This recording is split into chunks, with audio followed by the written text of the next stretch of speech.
It's the Infinite Podcast.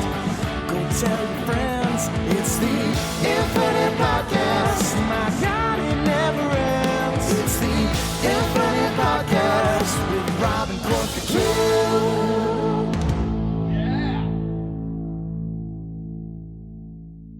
Hello, everybody, and welcome to another episode of the Project Infinite Podcast, the podcast covering the infinite and ever-expanding multiverse of fandom. For movies, comics, TV shows, video games, we got you covered.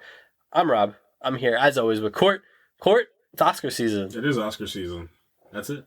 That's it. That's the whole episode. All right, we'll see you next week. We did it. The Oscars nominations have been released. Some expected, some unexpected. Court will talk all about that, and I will listen very patiently and insert things when I feel like it. But otherwise, I'm clearing out. But that has bled into we got a fun little gimmick today.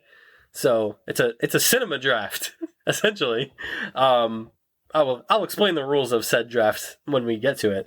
But I think it'll be a bit of fun. Mm-hmm. I'm excited. We haven't done a fun thing in a while.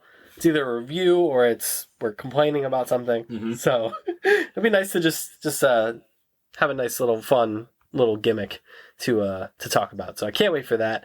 But other than that, we do have a bit of news, and I guess apparently Daredevil news is going to be our new runner. Oh, it's our new Oppenheimer. It's our new Oppenheimer. Yes. It's our new runner because it seems like every week now we are getting news on Daredevil Born Again, returning cast members. Now we have another confirmation that the actor portraying Bullseye from Daredevil Season 3 is in fact returning as Bullseye in Daredevil Born Again. And much like last week when we talked about Deborah Ann Woll and Eldon Henson coming back, good decision, I think. I mean, my take that I'll hit is I think it's equally as important to bring him back too, because now what you can really supplant is, obviously Kingpin is Daredevil's, that's his Joker, but, you still have other rogues, and Bullseye is like the physical rogue that can really cause him to have a bad day. I just think that's somebody that it's like a perfect antithesis physically to Matt. I want to see a full-fledged, obviously She-Hulk showed us and other projects showed us that within the MCU we're going to get some comic accuracy on some things. So I'm really excited to see like a fully fledged Bullseye, and also the actor that played Bullseye he was magnificent in that show. So yeah, I agree. One of the more psychologically compelling villains that we've seen in any superhero show or movie, honestly. Insane take. Did he look better in the Daredevil suit than Charlie Cox did? Ooh. Maybe it's his jawline fits. Yeah. Yeah, he did. Yeah, he did pull that off. He did pull that suit off pretty good. Hello, Karen. It's nice to see you again. That's not Daredevil. You're not Daredevil. When you order Daredevil on Wish. Which one comes? The one that can see, presumably. Come on, man.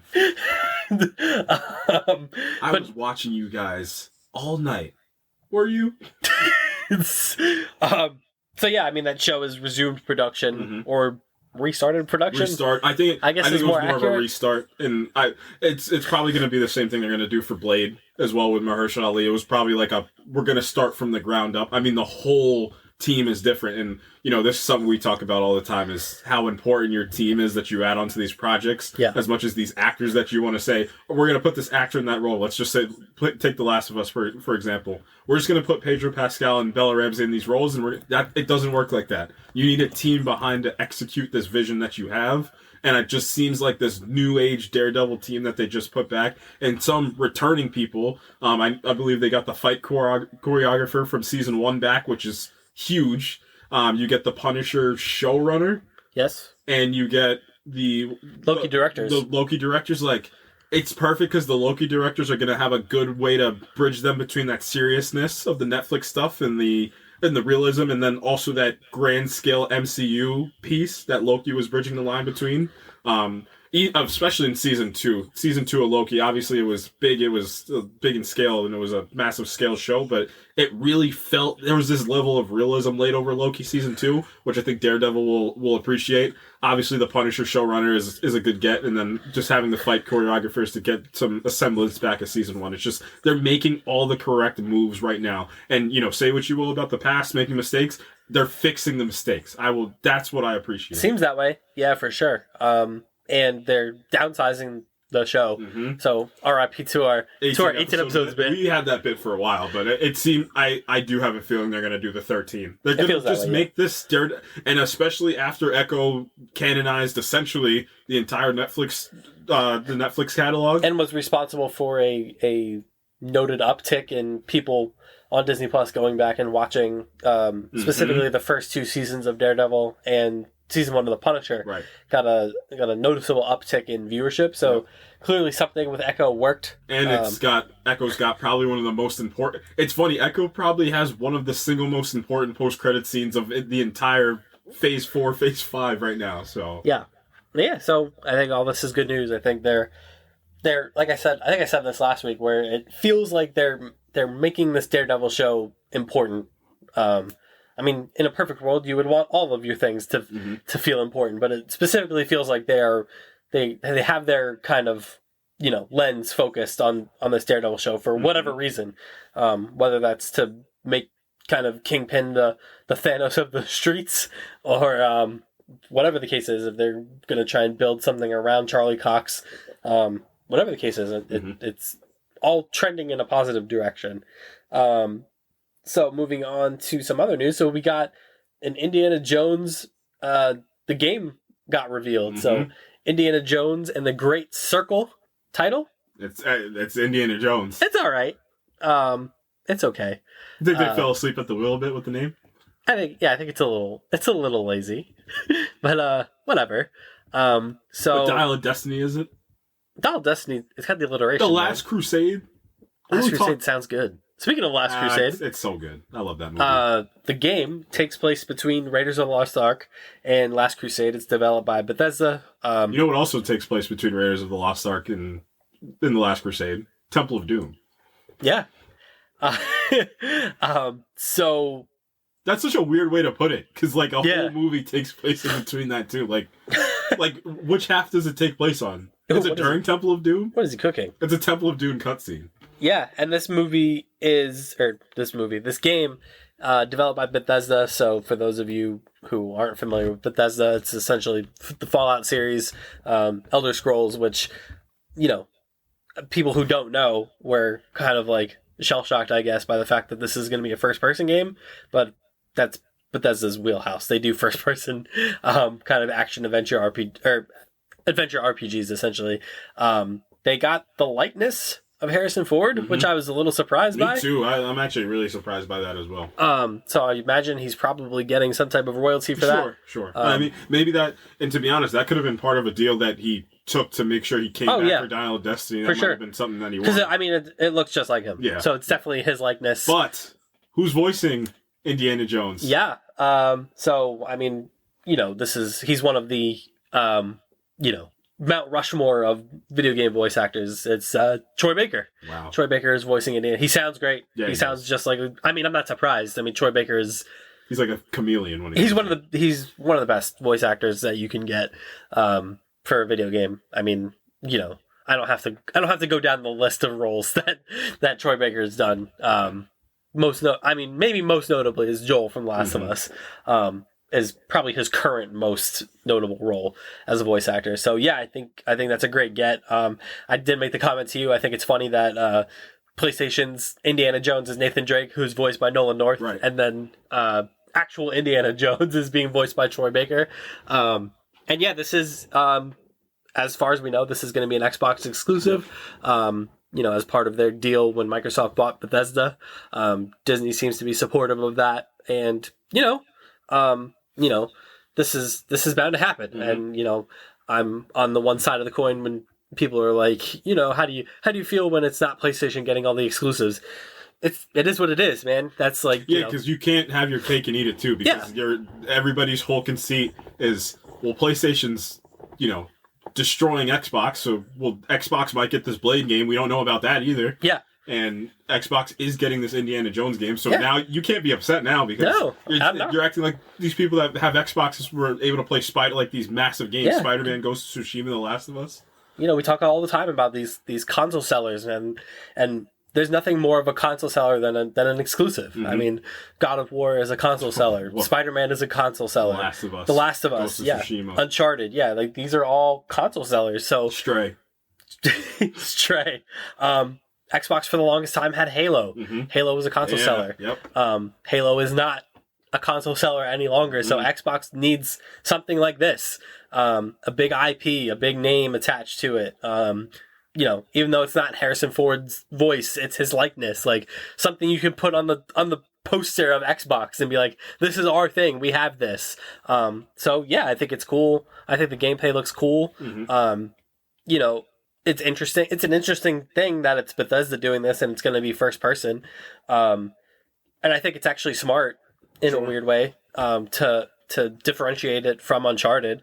To be honest, that can help you a little bit, and also the mystique of Indiana Jones might also add into that a bit. Yeah. I'm going to contest your whole point that you just made, even though I agree. I wouldn't be surprised if they add a third person mode at some point. It's possible, but that usually does. I know Skyrim and Fallout both have third person kind of options, and you know they kind of do look a little wonky sometimes, but I know a lot of people do prefer to play their Bethesda games in third person. And that's why I talk about the contest, because it's not like you're having this character that's somebody, it's Indiana Jones. Yeah, and I think that's the good part about it, because, you know, a lot of the thing people complain about with Bethesda games is like, I spend all this time in character creation and it's first person. Mm-hmm. Indiana Jones, you don't have to worry about that. Yeah. Does he got a leather jacket? Leather jacket, hat? He's got a whip? He looks like Harrison Ford? Yeah, he did it. Send him on his way. He did it. So that's cool. I'm excited to see. I mean, I'm not going to go out and buy an Xbox to play this. I'll probably jump on Twitch, watch someone play it. Oh, you're better than me. I'm gonna go to Walmart and play it in the display case. I don't think they do that anymore. What happened to the world I love? Best Buy's taking physical gaming media out of stores. I know. That's so crazy to me. I don't like it. And it's funny. We also just had a conversation about streaming and cable. Yeah. I mean, there's a whole other discussion. I mean, Ubisoft's CEO came out and said that gamers are going to have to get comfortable with the fact that they don't own the games that they play. Sir, interesting. Maybe not a great take as a CEO. I'm looking at you, Bob Iger. Maybe don't say that as a CEO of a gaming company. Say maybe don't do that. What other gaming thing that I want to hit? Oh. The Suicide Squad. We got a Joker reveal. Did you see this? Yeah, I did. And can I say something? Not bad. I mean, does he not look a bit like Barry Keoghan? Yeah. Just a tad bit. This whole thing is just... The Suicide Squad thing is just confusing, man. I don't understand what... It's an Elseworlds Joker, because obviously it's the Arkham universe, and the Arkham Joker is dead, so you have to like... And it's such an iconic Joker on top of that. It's Mark Hamill! I don't understand what the sell of this game is. I don't understand. It's out next week. And guess what I'm not doing next week? I'm not playing it. Me neither. I'm not doing it. We'll see. Maybe one day I'll pick it up on it's free. I'll pick it up on a sale one day, maybe. At least we could play it together. Like the Avengers. Oh man. I'll check it out if it's, you know. We should review the Avengers one day. That review might be 10 minutes. Yeah, it will be. So we got Kamala Khan storyline, live service. That's the game. Gross. Great voice acting. Mm-hmm. Great voice actors, I would say. Across the board. Troy Baker and Nolan North. Nolan North, yep. Yeah. Oh, man. That game. Moving on. We got some... so we talked 2 weeks ago about the Supergirl casting rumors. Yeah, yep. And now we are circling a finalist. We have two... We're down to two. It's like American Idol. Mm-hmm. So Meg Donnelly, who is most notable for a lot of Disney, CW stuff, very like young, up and coming, you know, hasn't really had a defining role, I would say. Mm-hmm. And then Millie Alcock, who everybody knows now from House of the Dragon. Mm-hmm. Those are your two finalists, and two great choices, I think. Yeah. Two very interesting choices. Yep, and I think that's the interest lies on what the opposite of each other are going to bring if they get cast. Because I told you this. So If you get Meg Donnelly, I think you get the archetype of what Supergirl looks like, and you get a better upside if she can make it whoever she whatever she wants to turn this role in. I also think she probably plays off David Cornsweet a little bit better in terms of looks, but I think Millie Alcock is a better actress. Like, on paper, she's a better actress. And I think if we're in this James Gunn verse of, like, these, like, quirky, like, little bit of weirdness, little sprinkle of weirdness, like, I feel like Millie Alcock fits that. And also the Supergirl Woman of Tomorrow. That's the thing in the room that you have to pay attention to. Yep. I think Millie Alcock's acting fits that book a little bit more, because she's, like, brash, and she just is over it and doesn't care. She's Australian. Until she cares. I'll make Supergirl Australian. Now, that would be fun. No, yeah, I think that's a great point. The point I had made to you earlier was these two choices basically, to me, boil down to what does James Gunn want out of this role? Does he want a person who is kind of already a star and kind of ascent them? Or does he want to make a star? Which I think if you cast... Meg Donnelly thing. Which I think is the Meg Donnelly thing. Like, if you cast her, this person who's done Disney shows, she's done... she did the Winchesters spin-off on CW, so she hasn't had that breakthrough role yet. I think if they go with her, I think that's James Gunn saying, hey, this is... Watch out. Like... Yeah, exactly. It's gonna be, it's gonna be that star-making performance. Like, here she is, here's her big break, and we're shooting her to the moon. I have a theory. I have an idea on who should get that movie. I just don't know how busy this person is going to be. And this person also, in a little bit, I'm going to talk about how they were robbed of something. But Go on. But I just feel like Greta Gerwig's style would, in a That superhero would be realm, crazy. would fit Supergirl to a absolute T. Especially if you cast, a young, early 20s actress for Greta Gerwig to, like, sink into. Oh my gosh. For lack of a better word. This leads to a deeper discussion. And, we might touch on it in our discussion that we're going to have today. It's the whole thing for the Fantastic Four that we talked about, where there was a couple weeks we thought it was going to be Adam Driver and Margot Robbie. That still is my number one choice if I were to do it. Like, I really like that. And then Paul Mescal.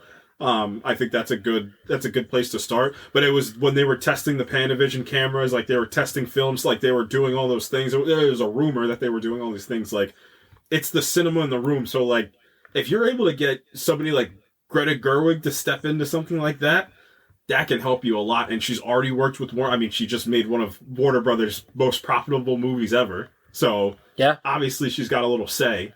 I feel like her with Supergirl Woman of Tomorrow would be like a match made in heaven. Yeah, that's a great idea, I think. I think, like I said, I think both casting choices have their respective upsides. I would like to see either one of them, honestly, just for different reasons. Like, I would, for Meg Donnelly, I think it would be cool to cast a relative unknown and kind of elevate her. And then Millie Alcock's situation, I think, is just deserved. Like, I think she's ready for that ascent. Right. Especially, like I said, I think she was one of the best parts of House of the Dragon, and she wasn't around nearly long enough because, obviously, the time jump. Right. So I think both choices are really, really good. So we got a Netflix Avatar Last Airbender trailer. Woof. Looks pretty good. Woof. Looks pretty good.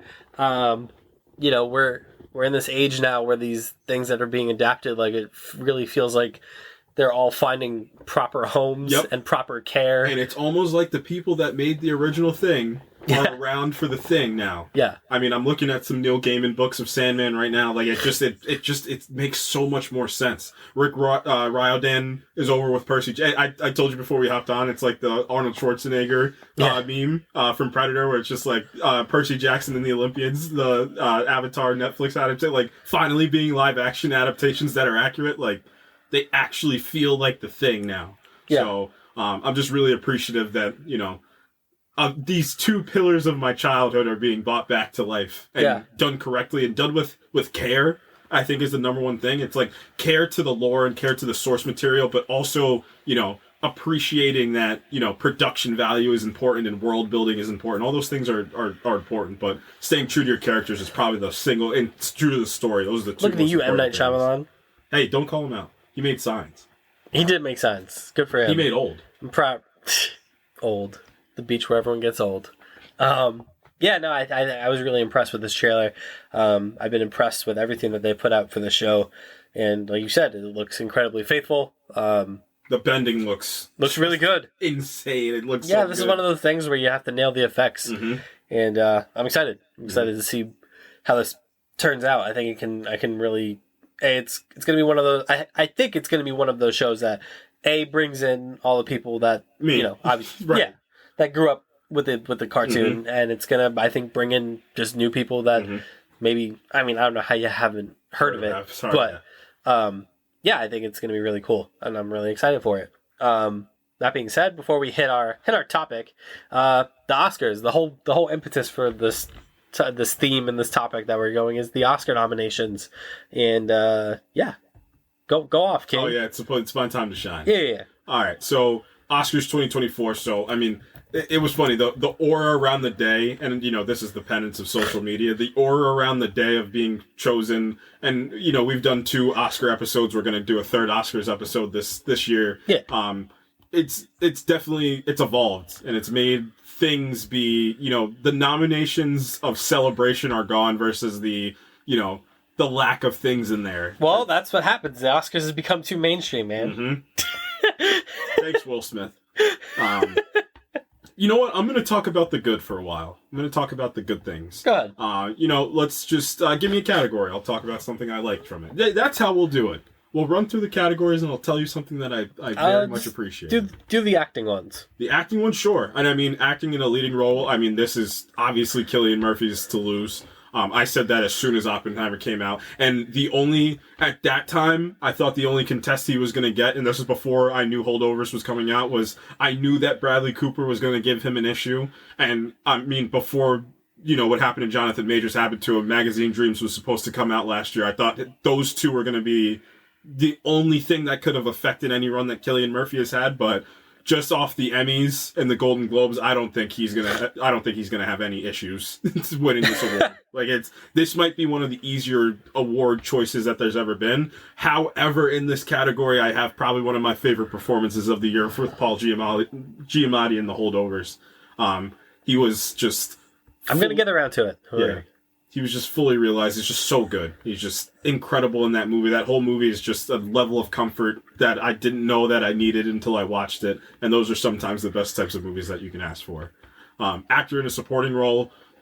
Again, Oppenheimer. You're going to get a theme off of this. Of course, yeah. But Oppenheimer takes Robert Downey Jr. And it's funny. It's just, do you want to talk about good things? It's like he's worked his whole... And it's not the career, it's the life that he had to get to this point where he's going to win an Oscar this year. Like, if you told him, 16, 17, 18 years ago that you're going to, not only are you going to beat what you had, you're going to get this major role and be one of the, again, like, you're going to turn back into one of the most famous people. There was a point where I think Robert Downey Jr. might have been the most famous person in Hollywood. And now you're going to get an Oscar and work with one of the best directors of all time. I think he would have probably called you crazy, but, it's crazy until it becomes real. So shout out Robert Downey Jr. I hope nothing but the best for him. And, I don't think this is a category I don't think has any contests. There's some fun in this category because Ryan Gosling, but it's not as fun once we talk about some other things. I love the Sterling K. Brown for American Fiction as well, too. I think that's a great choose. And Robert De Niro, Killers of the Flower Moon. The trailer came out and everybody kind of knew that was a shoo-in right there. And Poor Things is going to get a lot of acting noms, which leads me into the actress in a leading role. Obviously, I don't think this might be as easy. This might be this actually might be one of the easiest best actor, best actress because it's going to just be Cillian Murphy and Emma Stone. I don't think there's anything else in there that can affect that. Carey Mulligan's dynamite in anything that she does. She's one of my favorite actresses ever. But what Emma Stone pulled off in Poor Things is just nothing short of incredible. So, there is somebody. I'm focused on the positive. I'm just going to focus on the positive. We'll get to the other stuff in a little bit. Actress in a supporting role is going to probably. I'm really hoping it is going to be Divine Joy Randolph from The Holdovers. I mean, it was that whole run that she had in for the Golden Globes was just. It was like a feel-good story almost. Like, she just was, and again, it was supposed to be Emily Blunt's to kind of lose to anybody else. And, you know, Divine Joy Randolph, she was so just emotionally vulnerable and raw, but tough in Holdovers. It's just that movie is one of my favorites from this year too. And I'm so glad that it's getting the recognition that it deserves. I'm gonna skip all the animated features because sometimes I'll go back through closer to the Oscars to watch all of these. The animated feature I'll talk about because it's Across the Spider-Verse is gonna win that. The boy, I think you're thinking the same thing with the boy in the Heron. Yep. Miyazaki-san, man. Don't discount him. Yeah. The cast that they got for that was also insane. It was crazy. Elemental stuck in there. How'd that get there? Yeah. How did Elemental get in there?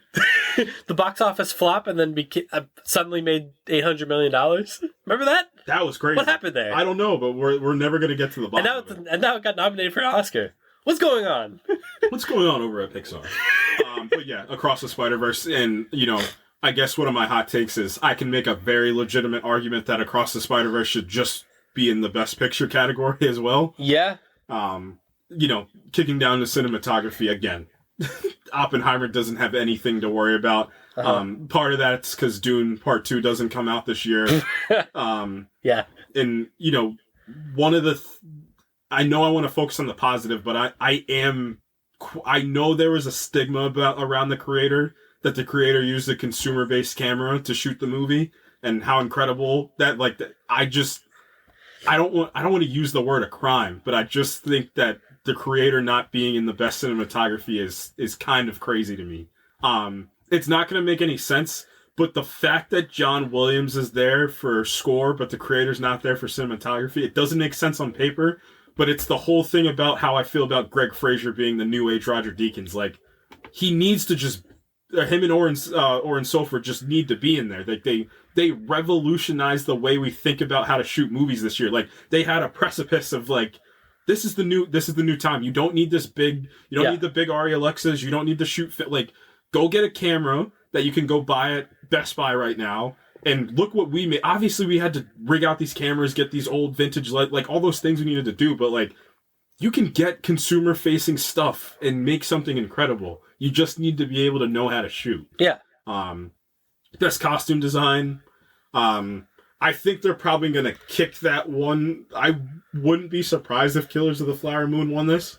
I can see this one. I can see it being a little bit of a toss up. Barbie can maybe get this. I don't know if it does. Poor Things also might get this because it's it's in this weird realm, which I appreciate. Yeah. Now onto the one that's just caused us stress over the last couple of years, the directing categories just caused us grief and stress. Because this is the one I don't understand. Yeah.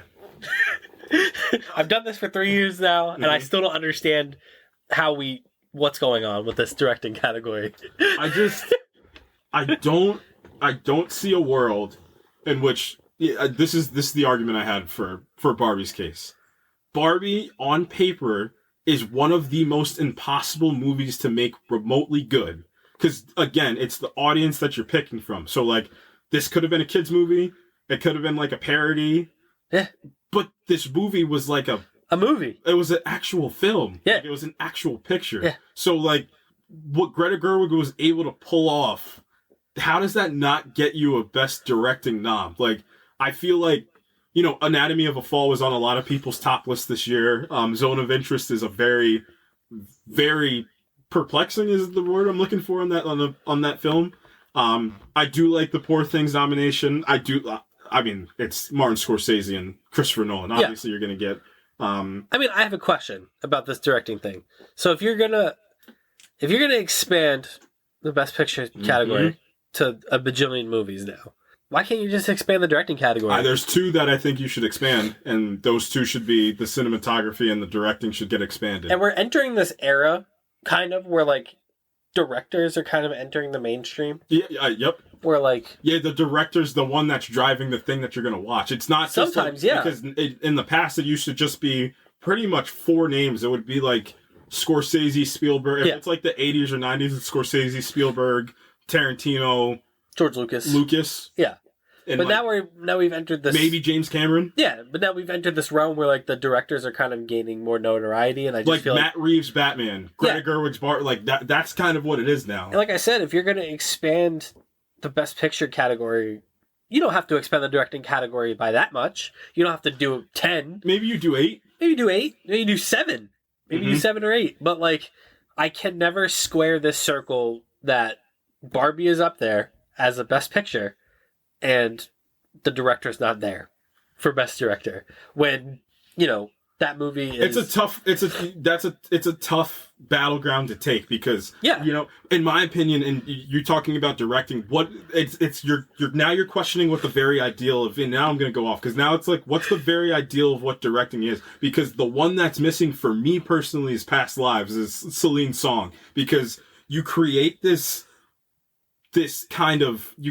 realm of this not love story is the best way to explain that, but you do it in such this, driven and passionate and just overall what's the word I'm looking for? Just this kind of magnificent way, like, to go about a story like this, and you don't get a best, and this is the movie that in April, this movie came out, and that was Anybody Can Talk About, is, cause this comes out right in April, this came out? Was it April or came after? No, I think it came out before Oppenheimer came out. And I remember it, and it came out in June. Okay, so it came out still before. Yeah. Right. So I remember it was the summer I went to go see this movie, and I was just like, oof.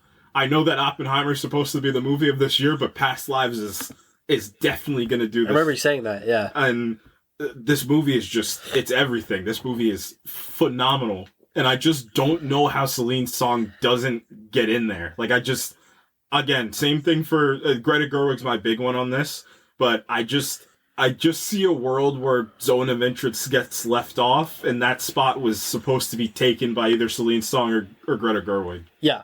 But I digress on my directing point. I think it's apparent that category needs to be expanded along with the cinematography. My cinematography point is movies look great.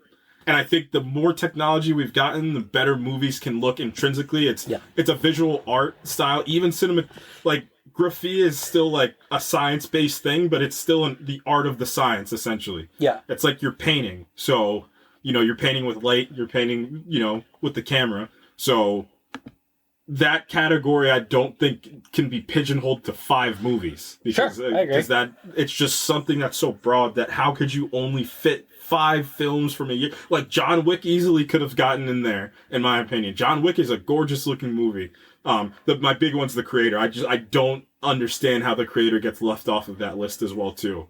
I mean, this one's a shot in the dark, but Guardians 3 also looked really good. Like, Guardians 3 looked good. Obviously, I'm fine that Guardians 3 is not here, but my point is that category should be bigger. It shouldn't, if the picture is 10, then the director, the cinematography should also be 10, in my opinion. Yeah.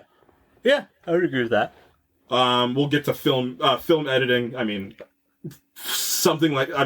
again, Oppenheimer's going to win this film editing. You're telling a borderline nonlinear story to some capacity from a subjective and objective angle. Yeah. Like, I think that's it's a no-brainer at that point. Makeup and hairstyling I'm going to probably say it's going to be Poor Things. Maybe Maestro, but I think Maestro has a lot of things going against it, which I think Maestro is going to get completely shut out. Original score, again, it's no contest. Like, Ludwig Göransson Christopher Nolan walked in the room and said, "We need a civil score," and Ludwig Göransson said, "Can I give you one of the best of the 2020s that you're ever going to get?" Original song. This one actually is more controversial than I thought it was going to be, because there's a song from a Mario movie that's kind of missing from here. Yeah, Flamin' Hot got in there, stuck in there somehow. What's good is because I think Billie Eilish's song should be the one that gets picked, but I have a feeling they're just going to give it to Ryan Gosling because he's him. They might. He's just Ken. We're all just Ken. Production design. I can see a world where Poor Things wins production design. I can see a world where that happens. It's just the aura of Oppenheimer alone is just... This is one of those years. We have these years sometimes with the Oscars where it's just a runaway freight train, and they're just gonna rack them up. Yep. Just rack them up. Yep. That's what this feels like. Right. And obviously, I didn't say for director who's gonna. We had all that discussion for Christopher Nolan to win best director. Yeah. It's not. That was more of an argument of who should be in the discussion. Even to make this a bigger discussion too, it's not about. Sometimes it's not about the winners, and me and you always say it's about the art itself. That's what the Oscars should be about. It should be a celebration of this art. But it's too mainstream now. It's too mainstream. It's the mainstream. My whole point, though, is you know what it's about? It's about when the studios go to look at this person, and you made a good point about it being like a director's thing. Guess what they're going to look at? Has this person been nominated for something at this point? They're literally going to look at you and be like... It's a resume builder at the end of the day. And literally, when they go in the trailers, 2-time Oscar nominee Timothy Chalamet, that's what they're going to pick from. That's what they want. They want those things to sell tickets. That's all they need. Yep. Production design, we talked about. Sound mixing is easily going to be Oppenheimer. Visual effects is going to... And this is where it gets interesting, because now the creators in visual effects. But, again, the idea of what a cinematographer does is essentially you're a painter, in my opinion. That's how I look at it. You're like a painter. I would agree with that, yeah.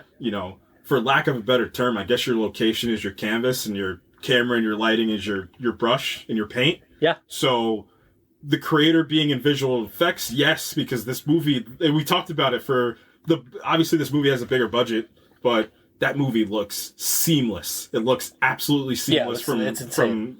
I don't think there's anything that even... The only thing that maybe comes close is Godzilla -1 and Guardians 3 come close to this. Yeah. But it's going to be the creator. That's a no contest as well.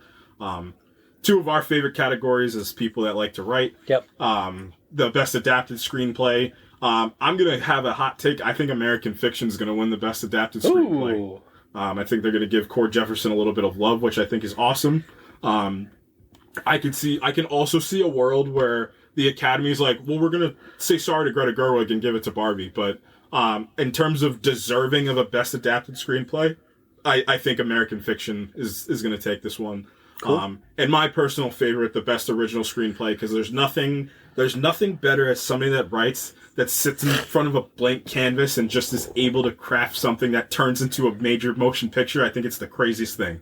Yeah. So I have who I want to win, and then I have who I think's going to win, and then I have my dark horse of who I want to win. Okay. I see a world where Anatomy of a Fall takes this category, and that's the one that I think could win. Uh-huh. I see a possible future of my liking that The Holdovers wins this, and I do have a sneaking suspicion that it could. I think it could too. And I think again, you made a good point last year about everything like runs. Like, you have to have certain runs in this, and this is the mainstream portion. Like, what is in people's minds when the runs happen? So obviously the Holdovers over the last month and a half has had an incredible, like... Paul Giamatti went to an in and out. And like, as funny as that sounds, that's the point. Like, now it's a social media age where and now people are talking, it's the runs that they like to see. And I bet you people went and saw the movie because of that, honestly. And it's like, oh, you mean the guy from Big Fat Liar from when I was a kid? Of course I'm going to see this movie, and now I'm like emotionally like attached to him now. Yeah. And like, so I see that, and I also see one where Celine Song wins for Past Lives. If Holdovers or Past Lives wins, I'm cool. I'm fine. I'd really appreciate that. And obviously, we saved the best for last. Best international short. Kidding. Yeah. Shout out to all the categories we haven't talked about, though, because we haven't seen any of those yet. But yeah, those people work infinitely hard on their craft. And something that, obviously, the both of us to different capacities also want to do. So yeah, it's just shout out to them for, turning their... did you see the thing where... I forget which one it was. I think it was... Was it Bobby Wine? It was either that or it was something where... Did you see... It was yesterday. They found... the nominations happened and they were in the room and they were all freaking out. Like, yeah. That's what it's all about. Oh, yeah. That's what it's all about. You guys... You know what you guys are here for. You're here for the best picture talk. I mean, it's a layup. I mean, it's a layup. So the conversation I don't think needs to be had about any of these. This year is probably one of the this is also probably one of the more forgiving, because there's been years where the nominations come out for Best Picture, and you're like, yeah, did we just not see some movies? I'm gonna say something. I'm gonna ask you a question because we saw a good amount of movies this year afterwards. Obviously Oppenheimer's gonna win. It's just the true fact of the matter. I would be 1,000,000% okay if Past Lives would win, but it's not. I'd be, obviously if Killers of the Flower Moon wins, that'd be cool because, it's one of the all-time greats being an all-time great. Same thing as Fabelmans from last year. It's like you're not there because you're an all-time great. You're there because you made an incredible film, but you are one of the all-time greats. Yep. Holdovers wins. That would be like a feel-good win, but it's not going to happen. American Fiction's had a good run over the last couple weeks, actually. Specifically the last week and a half, American Fiction's been getting a lot of play. I don't think Zone of Interest, Humanity of a Fall, Barbie have any remote shot. No. Poor Things is probably a little higher on the list, but nothing is going to touch Oppenheimer. Now, could you swap Maestro out for Iron Claw and everything would be okay? I mean, everything wouldn't be okay. Right. There's still a lot of things that need to get settled in other categories, Mm-hmm. but yeah, you probably could. That's question A. Question B. Could you swap out Annette Bening for Margot Robbie and everything would be okay? Not to say that Annette Bening wasn't incredible in Naiad, but could you swap them out and everything would be fine? Yeah, because, I mean, the Margot Robbie thing just doesn't make sense. If America Ferrera and Ryan Gosling are there and Margot Robbie's not there, that does not make any remote sense. She's the engine. She's the engine that makes that whole movie go. We'll say the point that you made. Oh yeah, I mean the thing that I always think about, and it's a really easy thing to think about when you're talking about like best actor, actress in a thing, is if you swap that person out and replace them with anyone else, not anyone else, but replace her with Amy Schumer. Amy Schumer was supposed to be in this Barbie movie. If you replace Margot Robbie in Barbie with Amy Schumer, the movie plays different. The movie plays different. Does Greta Gerwig direct this movie? No. But even if she did, it's still probably not as good. It's not the same. She is amazing. She is Barbie. And beyond that, she does she does some acting. She does the acting in this movie. So I don't understand it. I don't get it. So yeah, she probably should have been there.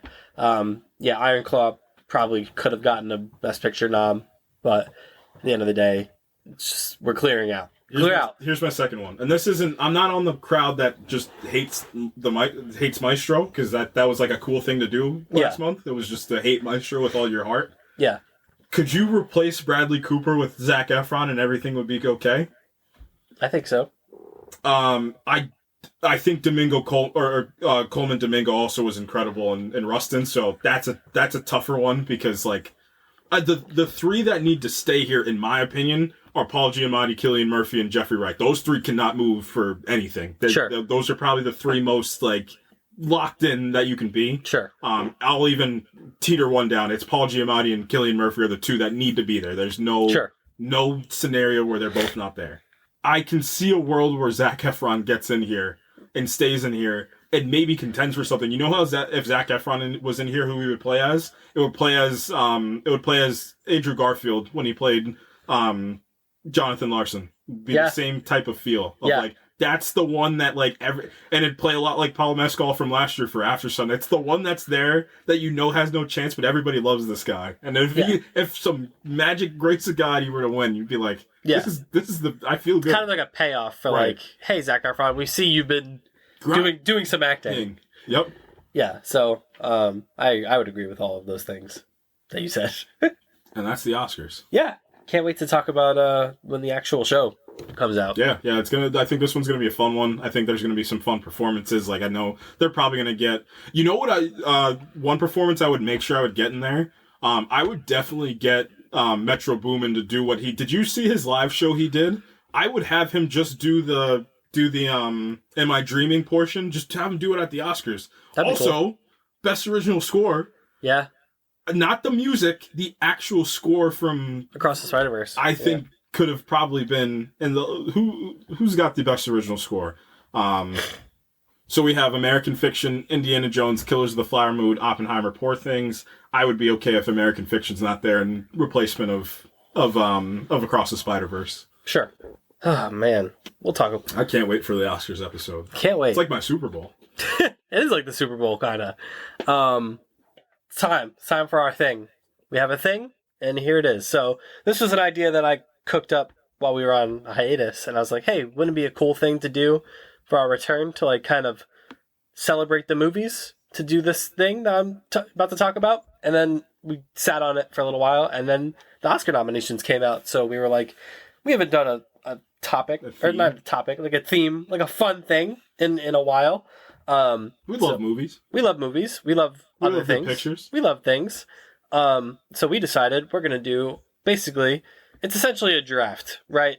But it's not a draft in like a conventional sense. We are going to go back and forth, but the conceit is, if you will, I'm a scenario guy. I love scenarios.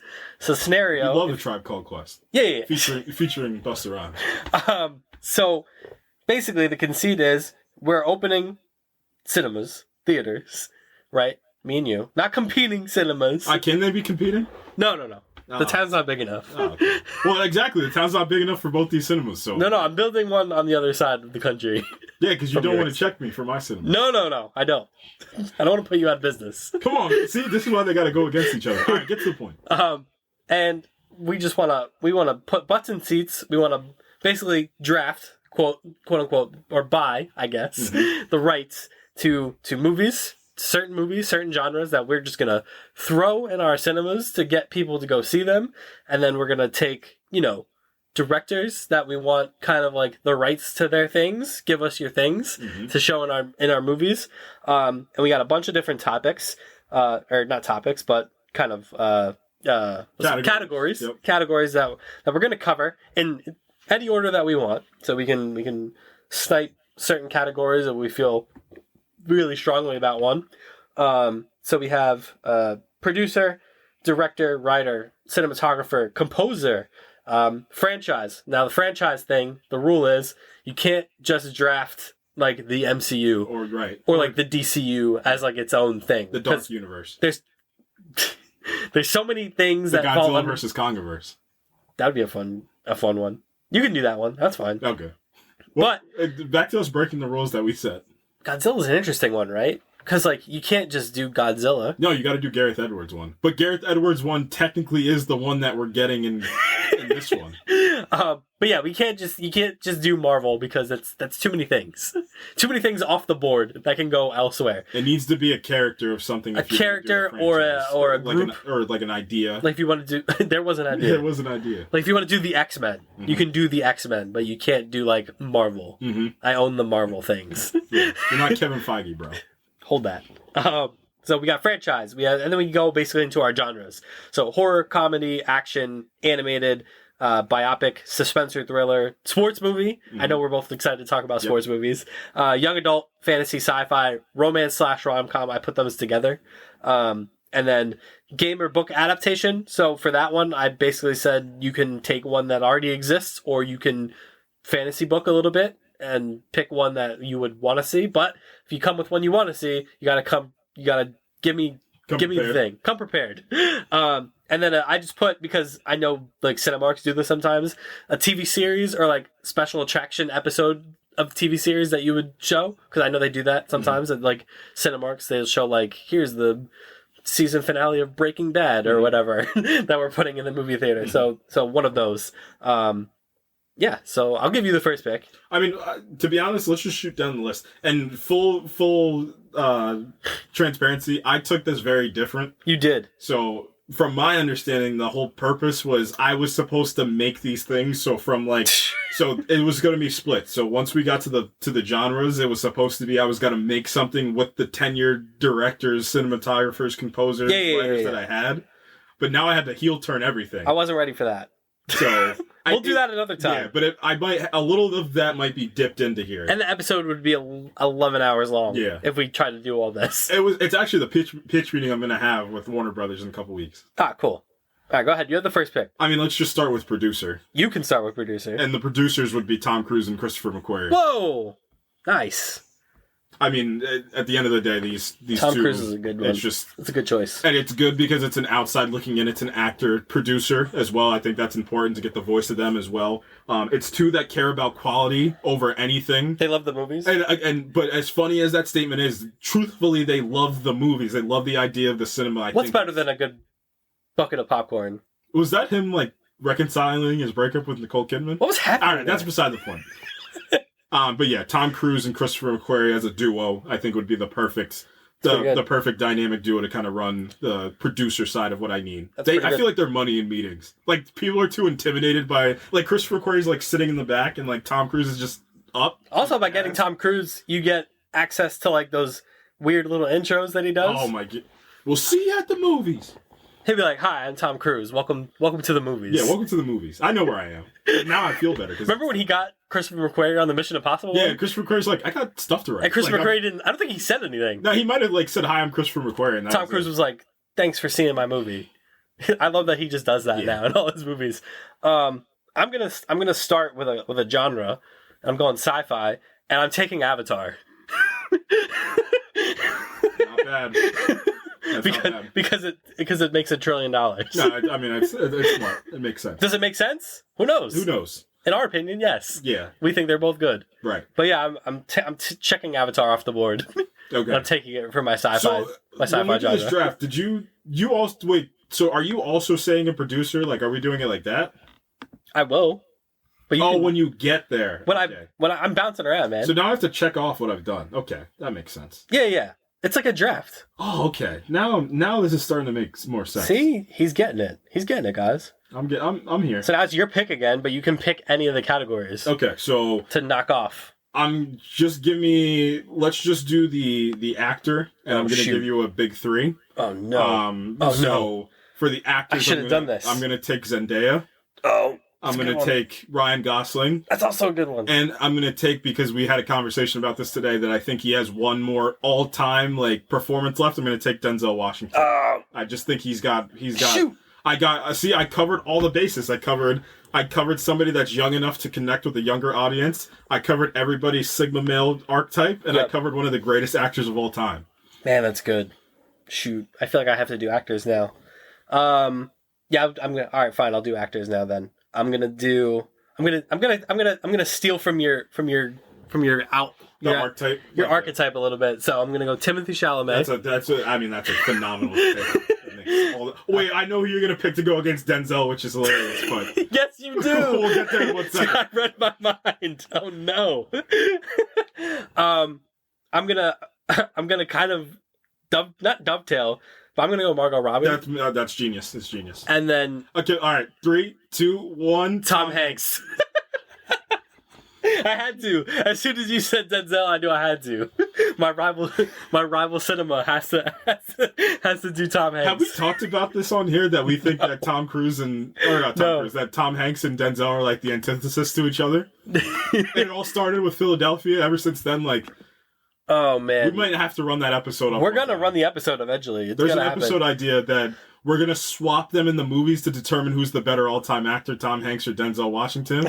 But it's gonna get much funnier because it's gonna be like Denzel's gonna be in The Man from, Denzel's gonna be in Road to Perdition. Yeah. But then then Tom Hanks is gonna be in Training Day. Tom Hanks in Training Day is insane. Nuts. All right, your pick. I'm just gonna go. Give me the biopic, and I'm gonna do a. I'm gonna give you. I'm gonna give you a biopic, which within the next month is gonna have $1 billion, and that's Oppenheimer. Damn it, that's a great. And my backup choice, it was Malcolm X. That's a good one too, man. Oppenheimer is that's the one, right? Is that in the running for greatest biopics ever? Biopic ever? Man. All right. Am I gonna do biopic now? No. I'm doing sports movie and I'm doing Remember the Titans. I don't care. That's just it's an incredible pick. It's one of the best picks you could have had. If I was going to the cinema and they're like, we're showing Remember the Titans, I'm going to see it.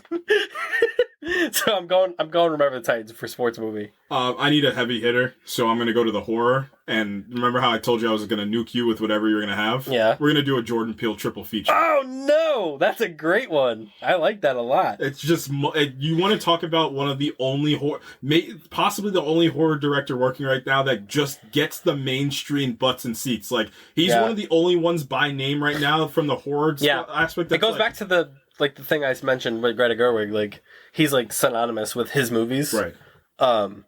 Yeah, it's good. That's a really good one. The triple feature. Triple feature, too, is crazy. What a crazy move. What a good move, though. Let's see. What do I want to do here? I'm going to go... Oh, man. This is tough. I think I want to go to fantasy, and I want to do Lord of the Rings 2 Towers. Yeah, it's like putting Infinity War in. Like, that just... It makes all the sense. It's really good. I mean, we saw Return of the King in theaters, and I was like, this is still... Doesn't make... It's still good. But also, 2 Towers, I love that movie. I like it better than Return of the King. I love 2 Towers. I think it's incredible. So yeah, I would show that every day. I'd block it off. Director's cut too, like the 4-hour version.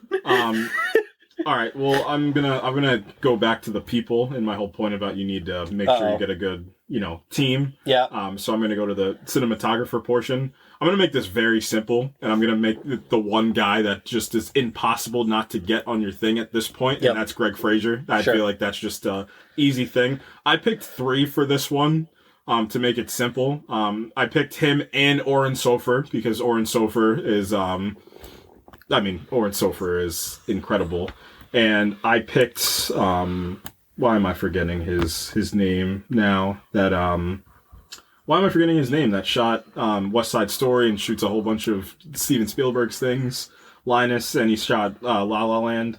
As soon as I found his name, because I forgot, it was a late edition that I just had 35 seconds ago, and I forgot how incredible he is. But when I remember Linus Sandgren's name, he's somebody that would also be there. I mean, his credits speak for themselves. So this man knows how to shoot a film. So yeah, Oren Sofer, Greg Fraser's like the leader in this. He's the leader. He is the leader. Like, that's the whole thing. Like, in the modern, he is going to turn into what Roger Deakins was for like all this time. Sure. When Greg Fraser gets to Roger Deakins' age, he's going to be the same thing. It's going to be like he is the cinematographer in Hollywood. But is he showing Wonka? No, I am.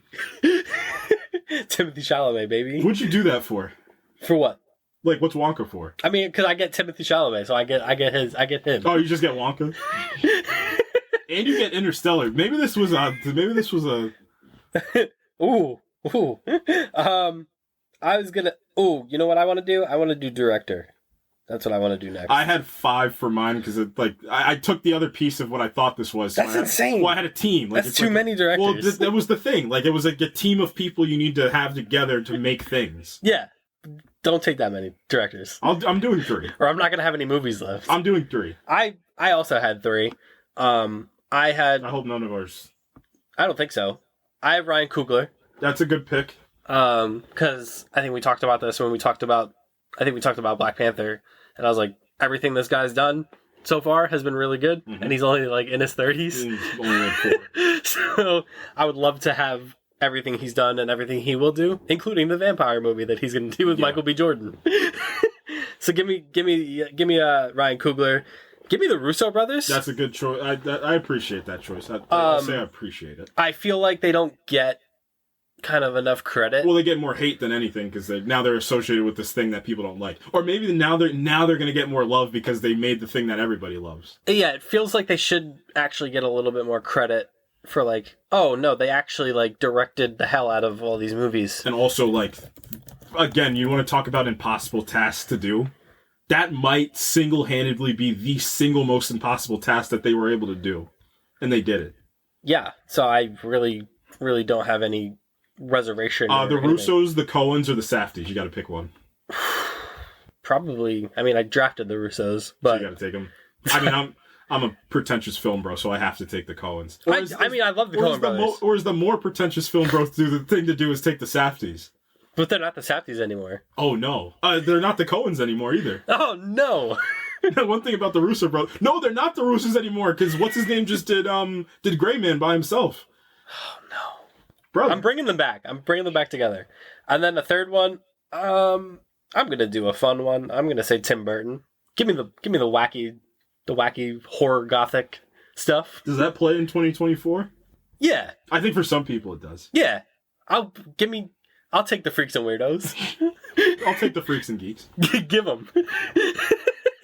So yeah, those would be my 3 directors if I had to pick 3. You said you want butts and seats, right? Yeah. I'm just going to double down on my director now since we're here.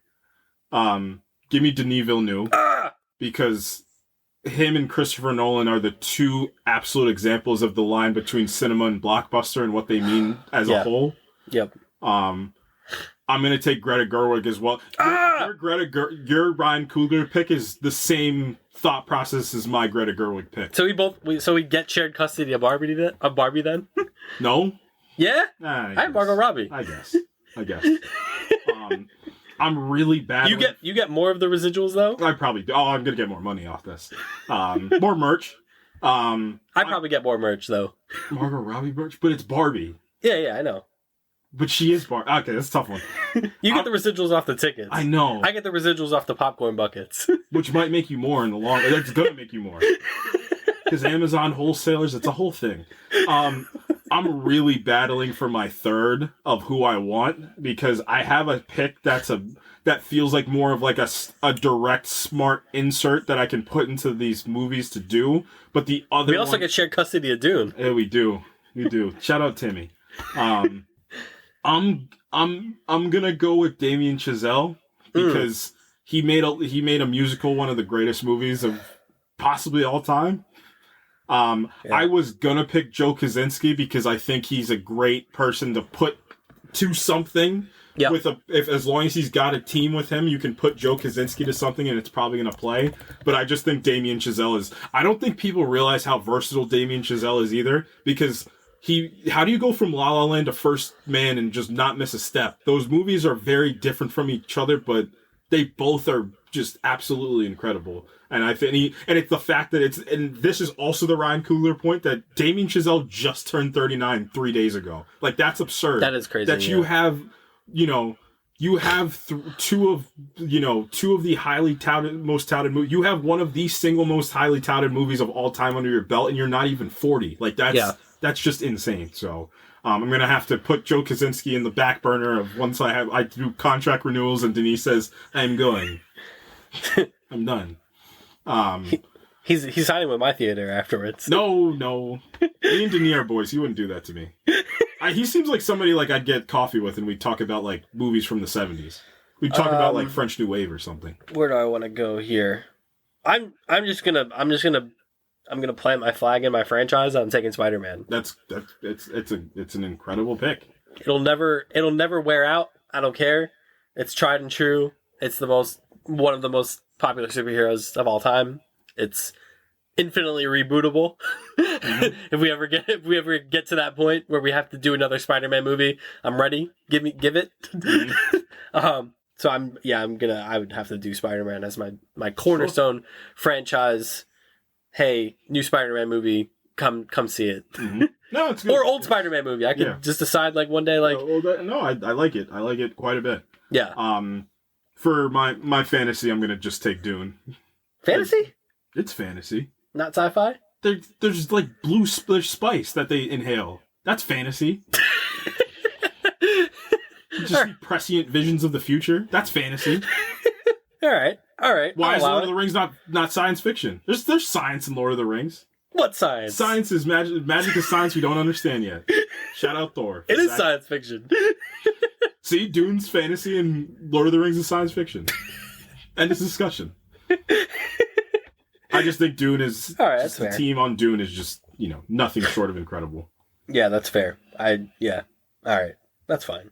Where do I want to go here? I'm going to say comedy, and I'm going to go... I had 2, but I'm not sure if one still works now. Oh, I know exactly what you're going to say for the one that doesn't work. No, you don't. I'm going to say... So the one I think works now and is still funny to this day, and people will still enjoy it. Talladega Nights. That's good. That's not bad at all. I think that movie just works. I think it's Will Ferrell, John C. Reilly, and their comedic primes. And I think that movie still works. So, okay, so I'm gonna save my comedy because I'm gonna have to remix. I think why my comedy is not a specific movie; it's a type of movie, and I think in the year we live in, it's gonna play. But I'm gonna save it. Okay, it's like an archetype of what modern comedy is. Okay. I'll get there. For my romance, it's the Before trilogy. I'd show that you get all the film people in there. You get all the picture peeps in there. Get everybody in there. Richard Linklater. I mean, I've talked about those movies on here. It's just I don't care what anybody says. I was also warring with if I should do When Harry Met Sally too. That was also my other one, but I just think the Before trilogy is what was Vince McMahon talking about? He was special. He was special. That's a good pick. Why would you call Ethan Hawke that? Everybody loves Ethan Hawke. I'm gonna jump back up to producer, and this might be a controversial pick because is he a product? Is he a product of the system, or is he the system? And I'm picking Kevin Feige. It's not bad. Not bad. I mean, it's a risky pick because what is he gonna do after Marvel? I don't know. Maybe nothing. Maybe he pulls a Thanos at the end and just sits down. And I hope not. He puts his hat on his knee and he's just like, I did it. I hope not, because I'm building my cinema around him. So make more things, but Kevin. This is why this thing is confusing, because are you building the cinema around him or the things he's already done? Well, if that's the case, then I stole all of Marvel. But I'm more of for producers, directors, it's more like the things that they're going to do in the future, and they're kind of like the person that they do a lot of things. Mm-hmm. What does a producer do really at the end of it? I almost picked The Rock for this, by the way. And as funny as that sounds, that wouldn't be a horror. The Rock got us to see Black Adam. He did. He bought Times Square to do Black Adam. I'm picking Kevin Feige for that because I don't know. Like I said, is he a product of the system or is he the system? I'm going to pivot to action, and I'm going to take the Mission Impossible franchise. This guy loves Tom Cruise, man. I do love Tom. I'm a Tom Cruise truther. To the point where I almost took... there was a world where I was going to take Heat, but I think Mission Impossible, it's the fact that it's a franchise. Yep. That's a great, I think it's perfect. So, Mission Impossible, those movies only get better and better, and they evolve with the times. So I think that's the perfect place to be. I'm going to follow your lead on action, and I'm going to do John Wick. Sure. And, I've already talked about how John Wick changed Hollywood a bit and the way that Hollywood thinks. Hollywood went from a Western way to think about action to an Eastern way to think about action, and for the better. Yeah, so I think I'm going to do John Wick. My animated is going to be Spider-Verse. Anything that comes out of that Spider-Verse realm is just any dollar amount I can ask for will be in the box office. So yep, that might be one of the most automatic picks on this whole thing. That's a good one. That's a really good one. I'm actually going to jump down to my TV series, and I'm doing Game of Thrones. Yeah, no, I mean, it's all the sense in the world. I mean, that's literally attraction television. Yep. And then I'll be like, hey, they redid season 8. Just kidding. Season 8 again. But I'll trick you. Get you in the cinema. Yeah, so imagine, man, I'm showing Battle of the Bastards on the big screen. Woof. Not bad. Woof. Not bad. I'm going to go to my sports movie and shut up Brad Pitt because I'm going to take Moneyball as my sports movie. This guy with the whatever this is. Yeah. Because sometimes you just want to, you just want to triumph. You just want a story about triumph. And while Remember the Titans is the epitome of that, and most sports movies are, it's the way you go about that might be one of the most, innovative underdog. Obviously, it's a real story, but it's it's one of the most innovative ways to go about the underdog story. Yeah. It's like, can this guy maybe walk? Get him on the roster. Does that guy have 20/20 vision? He's pitching tomorrow against the Yankees. That's all that Moneyball is. But it's just the aura around Moneyball I really appreciate. Air is definitely something in the modern age I think that can be there. Also, a movie that I quite liked out of that sports category that could have been picked was Hustle. with Adam Sandler. Yeah, sure. And I was gonna pick Coach Carter because that's a staple of my childhood. But Coach Carter's. Does Drumline count? Yeah. Yeah? I don't know why not. Why wouldn't it? I don't know. You did young adult, right? Nope. Oh, I was gonna do young adult now, and I'm gonna do 10 Things I Hate About You. Wow, that's actually such an outside of the box pick. That's crazy. I got Heath Ledger. That's I got really Heath good. Ledger right on. Wow. He's coming on strong. Here he comes. They're like, who is this? I'm switching because like when you said young adult, I'm thinking YA. I mean, they're all young. It's a high school movie. I know, but like I'm just gonna follow that up right now, and so I'm gonna give you the pick that'll just gonna get me butts and seats, and that's The Hunger Games because that movie had. I was thinking about that. Yeah, is just absurd. I'm actually for the pick that I actually want to do based off of your logic. I'm gonna do Edge of 17 with Haley Steinfeld. That was one of the ones I considering, but then I was like, I just like 10 Things I Hate About You. And I'm actually gonna lock in Edge of 17 as the movie I'm gonna show. Because I mean, I got Heath Ledger when they're like, who is this guy? He's Australian and he's amazing. What's going on? I got Prime Julia Stiles. Yeah, you do. R.I.P. Prime Julia Stiles, and it's just it's funny. Mm-hmm. It's based on a Shakespearean play. It's based on Taming of the Shrew. We gotta a category ad alert. We're gonna do an 80s movie. In here. Oh, shoot! We're gonna do an 80s movie. Okay. I just added that in. You don't have to do it now, but all right. I'll let that one sit. Because the 80s are iconic, so that's why they can't be the 70s or the 90s. It has to be the 80s. I don't think I can match your Jordan Peele triple feature, but I'm going to try, and I'm going to go Evil Dead. Evil Dead's not bad. It's not bad. It's stylized, too, and it's become really popular. MFers love Evil Dead. Freaks and Weirdos. Give me all the Freaks and Weirdos. Freaks and Weirdos. I'm going to have all the pretentious film bros, and you're going to have all the freaks I got I got the Tim Burton. I got Evil Dead. I got all the wacky Freaks and Weirdos, all the weebs, because I'll get to my animated one after your next pick. But go ahead, your pick. I guess my next pick. I'm gonna do the writers, and this is something that I was very proud of to pick. Okay. I'm gonna pick the Daniels as my writers. I think the Daniels have proven that they just were in front of a screen and they wrote something that was personal. They wrote something that was expansive. They wrote an odyssey. They wrote something that was trying. They wrote something that was needed. Like I said it when we talked about Everything Everywhere All at Once. That movie is, I don't care where you were born, what you do, who you've known, who you've seen. That movie is for every single person that's been born and will die. That movie is for every single last person on planet Earth. So that for that reason alone, and how weird and I'm dipping into your genre. How just weird and funny and adaptive. Oh, don't worry, I got weird for writing. I actually have your name here for writing. Oh, nice. But I can't pick multiple writers. I can't have a team, unfortunately. I was gonna pick Paul Thomas Anderson, but he's like, I try again, and I know I'm saying this as if I didn't have Denis Villeneuve as one of my directors, but I tried to stay away from like the Titans. You know what I mean? Yeah. But yeah, I think the Daniels I didn't pick low budget King Gareth Edwards for directing. I told you to pick him earlier. I thought that's who you were gonna pick. I forgot about him. That's your guy. I'm switching the Russos for Gareth Edwards. But we should do an episode on like Gareth Edwards' thought process. Like he was just like he did Rogue One and he was like, "How are we gonna shoot this? I'm just gonna go to space." And they were like, "Huh?" He's like, "I'm just gonna go." I'm switching the Russos for Gareth Edwards. It's a trade. I love how you just dump them just for your low. But I'm keeping Tim Burton.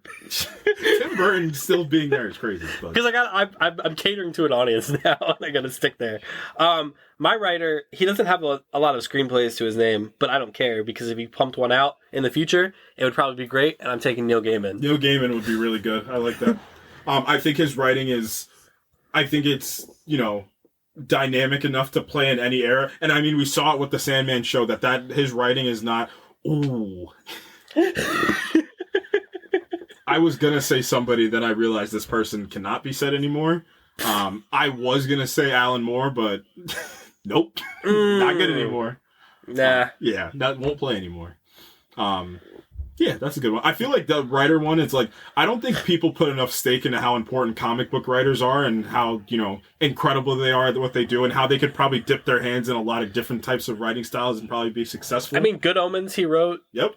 American Gods, Coraline, Stardust, But I mean, Sandman is just amazing. Which, I mean, he didn't write the screenplays for Sandman, but I mean, he wrote the essentially the Bible of Sandman. So,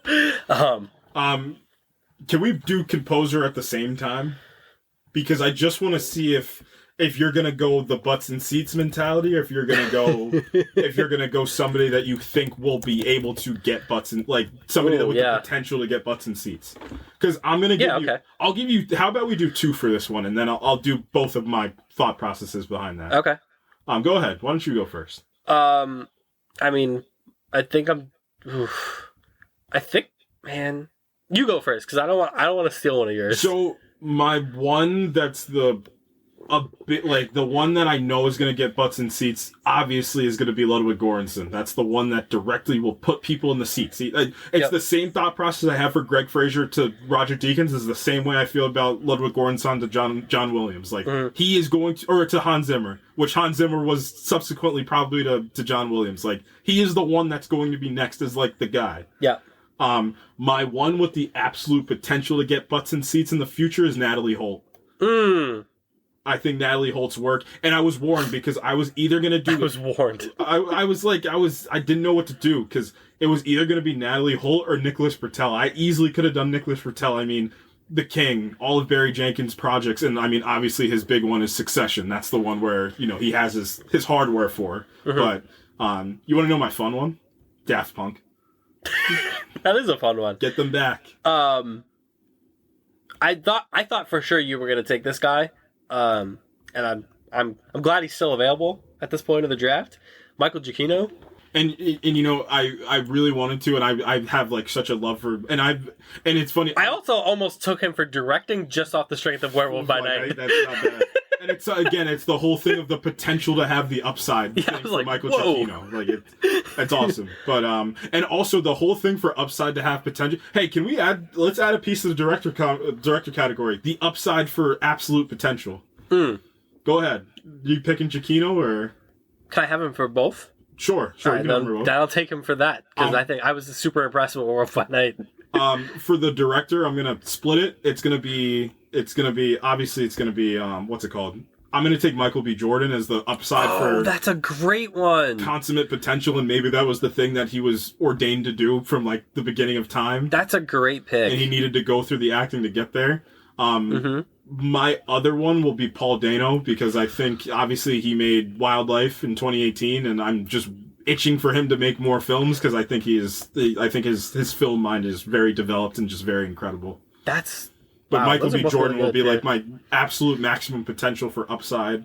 Michael B. Jordan's a great pick to give people like me somebody to look at that lens. Like it's just I think that's a good pick. And also just seems to have like a definitive like vision or style. Right. At least. He did Creed, is all we've seen so far. But, that's a great pick. My other one was going to be Danny Elfman. Danny Elfman's a good one. Yep. Safe, reliable. Yeah, it's like, and he's not, and it's like, it's not just the easiness of saying Williams or Zimmer. Like, it's not as simple as that. He's just, and he's still versatile. Versatile. He rocks it out on the stage occasionally. Yeah, you know who's somebody I'll also add to the composer piece? It's Lauren Belf. For the same way I think about Danny Elfman is like somebody that like you can insert them into this huge action blockbuster, but the score will still feel relevant. Lauren Belf did the Mission Impossible movies, the New Age Mission Impossibles. I think it's really good. I think we should only have 5 categories left, or 6 now because I added something. Yeah, it will be 5 after you go. I'm just gonna do my sci-fi, and that would be Tron. Yeah. Tron Legacy is that's one of my comfort movies, like one of my guilty pleasure. I don't even want to say guilty pleasure because that movie looks awesome. So yeah, I think Tron done right. I'm gonna take Tron in the conceit that I get Joe Kosinski after Top Gun Maverick. Okay, I can.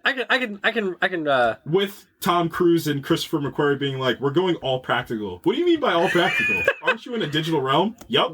Welcome to the cinema. Welcome to the cinema. Man, I still haven't done a biopic yet. Because you got cooked. I mean, you took Oppenheimer, so... I took Malcolm X as like a backdoor. I was going to take Raging Bull. That's not bad. I like Raging Bull. I mean, it's Raging Bull. That's a good one. So I think that's what I'm going to do for my biopic. I didn't really have another one. I noticed you didn't take Elvis. I could have done Elvis, but I didn't. Could have done Johnny Cash. Could have done Walk the Line. Oh, Walk the Line. Yeah, I could have done Walk the Line. I should have done Walk the Line. I'm doing Walk the Line, actually. You changed my mind. I'm sending out Raging Bull. I'm sending... Sorry, De Niro. You've been replaced. Joaquin Phoenix. And not Drew Barrymore. Reese Witherspoon. Mm-hmm. I love that movie. That's a great movie. It's good stuff. It's real good stuff. All right, it's your move. It is my move. Hey, yo, move. I'm going to go suspense, and I'm going to go 7. Get me prime Brad Pitt, and get me prime Morgan Freeman, and get butts and seats. That's a good pick. Man, should I just follow your lead? Do suspense thriller now? I'm gonna do Shutter Island. I actually really like that so much. that movie is talk about. It was between that and like I think I was thinking about that or The Prestige. I was gonna do prison. It's funny that I was gonna do Prisoners as one of mine. I was gonna have because Prisoners is just wow. But yeah, I love freaking. What did I just say? It's Shutter Island. Yeah, you forgot the movie you picked. It's not a great look, but yeah. Let me do comedy first because I want to save the 80s one. Yeah. Because nostalgia is nostalgia. My comedy one is a mold. It's not exactly a thing. Sure. It's cut from the mold, if this makes sense. Booksmart, Bottoms, Edge of 17, Me, Earl, and the Dying. You know what I'm trying to say. Yeah. It's cut from the new age weird comedy that's like socially relevant. Like that cut. Maybe a sliver of Euphoria. Not the whole thing, because but yeah.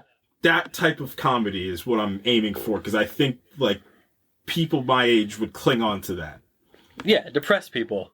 I guess. Depressed folks with a dark sense of humor. And like that are a little artsy. Yeah. And like want to like, you know. Just show Bo Burnham's inside. What's the movie I'm thinking about? Eighth Grade. Yeah. That's the mold. Like that's the mold of movie that I'm going for. That's a good one. I like that a lot. I haven't done cinematographer yet, and I'm going to do Bradford Young. No shot. Look. Look, and you want to know what's even funnier? And I this is before we even talked about anything that we were going to do today. He said no shot. No shot, and I'm going to go even further for that. You did your cinematographers already. You're done. Did. You're cooked. No, but I just look in my YouTube history, who I just watched the video on, and that would be one Bradford Young. You're cooked. If you guys do not know who Bradford Young is, Bradford Young, just 3 of Bradford Young's credits to throw out there are Most Violent Year with Oscar Isaac. You're gonna get Selma with from Ava DuVernay, and obviously the big one is Solo, A Star Wars Story, which is getting kind of like people are having the Eternals thing with that. Is that Star Wars Eternals, where it's like that's the one that's wait a second. Also, Arrival. My bad. Let's take out Most Violent Year for the Oscar winner. My bad. Arrival, where he filled in for Roger Deakins, yep. Who was supposed to do Arrival. And still, I obviously Bradford Young to me means a lot to me. He's, sure. You know, he's somebody that I just showed Rob my YouTube history, and this is before we even talked about anything in this. I was watching, he's a very philosophical cinematographer. I think he's incredible. It's just his whole mindset behind like negative fill and how like that creates emotion and all these different things. I think Bradford Young he's one of the smartest cinematographers out there and just a problem solver, but a philosophical problem solver cinematographer. He's one of those guys, and this is honestly like how I get into... I love that pick so much. It's honestly like how I get into cinematography is like it just happens. Like this is how you know cinematographers have like distinct styles, right? Because like you're like, oh, I like this movie. Like, I like Arrival, for instance. Mm-hmm. And then, like, you know, maybe, like, 2 months later, like, I'm, like, Solo, Star Wars is on. And I'm like, I really like the look of this movie. Mm-hmm. You know? And then, like, you know, Selma's on. And I'm like, watch Selma, and then I'm like, man, I really like how this movie looks. And then you compile these things together of like, none of these movies are alike. Why do I like them so much? Oh, it's because the cinematographer. Like, that's kind of like... I love that picture. That's how I attack... so much. That's how I end up, like, observing cinematographers. Did this turn into, like, a Bradford Young love fest? Is what this just developed into? I think he's great. He's incredible. I think he's great, man. All right. It's your go. I think we have, 3 left? I believe 3. 4? I think... I crossed that one prematurely? Oh, I did. I crossed that one prematurely, yeah. So you're right. I'm just going to do my game/book adaptation. I'm just going to take Infamous, because I just grew up with that game. Who do you want to do it? I'm going to take Tom Blythe to do it. To play Cole. Nice. I think he's so... It was the buzz cut. As soon as they cut his hair in the Ballad of Songbirds and Snakes, I was like, he could play Cole. I think he would. Sure. I think he would be pretty good. I'm taking as an older disheveled version of him to play Kessler. I don't know if Fassbender would fit it, but I feel like Fassbender would be fun. Just get him in there. Just because he'd be like just absolutely unhinged. That would be kind of cool. Who I would get to do it? An Infamous movie. I feel like you need somebody that, dips in realism a lot. Like somebody that's like a lot of like handheld, like a lot of things like that. Man, that's a tougher one. I don't know who I would necessarily get to do something like this. Get back to me on that. Okay. But I know I'd want Tom Blythe to... That's the main thing. Tom Blythe as Cole, I think would be fun. Yeah, I like that a lot. I'm just going to follow your lead. And I already told you this. I spoiled this one beforehand. I'm doing Alan Wake. And I'm casting Jake Gyllenhaal as Alan Wake. I'm probably casting Sophie DiMartino as his wife. Not bad. As his wife, Alice. Not bad. I like that. And I'm gonna take my friend James Wan away from Aquaman. I like that quite a bit. I do like taking him away from Aquaman, and I'm taking away from Fast and Furious. I'm returning him to his kind of horror, spooky roots. And I would let James Wan do an Alan Wake movie. I think that's pretty fun. And you could just hand me my Oscar for best original song now, or you could do it afterwards. I like that. I like it. I think a James Wan Alan Wake movie would go absolutely insane, because I think that's honestly where he created the Conjuring universe, and he was the co-creator of the original Saw movie, so the guy knows how to do not just horror, but like spooky, creepy, unsettling horror. Mm-hmm. And again, as we've established, I guess, in my theater, that's my bag. Yeah. Gotta be a little weird. The freaks and weirdos. Oh, it's basically just Madison from She-Hulk. At first it was a little bit weird and a little spooky, but in a fun way. That's Alan Wake in a nutshell. That is Alan Wake. So yeah, I'm doing... And I just think Gyllenhaal would just... He could do a song and dance number if I asked him to. Yeah, come on. Not me. Kevin Feige would have to ask him. Yeah. Remember when you were in that movie, Spider-Man Far From Home? You could do the dance number. He can do it. Delete that footage. Okay. For my TV special that's going to air, and that's just going to get the absolute most Italian butts and seats, would be The Sopranos. No! Just imagine. You're in a theater, the lights dim, and you just hear the song go on. And you're like, it's the last season, and you're like, oof, woof. So he was special. I'm going back to my Vince McMahon. Sopranos, man, that's a great one. That's good. I love that a lot. What haven't I done? Oh, animated again, because I'm for the weebs. Final Fantasy VII Advent Children. I don't care. Come on, man. I don't care if I'm the only person in the theater watching it. You know what I'm going to do? I'm going to, just to make you feel better about that pick, I'm going to remix my franchise. And? Oh, I should do it? Nice. Yeah, go ahead. I'm just going to do something that just means the world to me, and that's Mr. Miracle. I think Tom King's Mr. Miracle specifically, I think is it's one of the most important comics that I don't think enough people have read. It's just incredible. I love that. It's just, I would get Dylan O'Brien to play Mr. Miracle. I think that's a match made in absolute heaven. And you know where I got it from? You know that shot that he has in American... What is it? American... What is it? The movie American Assassin? Mm-hmm. Michael Keaton, where he's sitting in the chair and he's just staring, and he's got the beard and the longer hair, and he keeps thinking about, the day on the beach. It just reminds me of a panel in that Mr. Miracle book where Mr. Miracle grew his beard out, he grew his hair out, and I was like, wow, he can probably play that, like, I'm past the point of, like, I can't live anymore. Like, I'm past that. Like, I think something like that would play a little bit like Peacemaker, but then you also have the big DC implications behind it.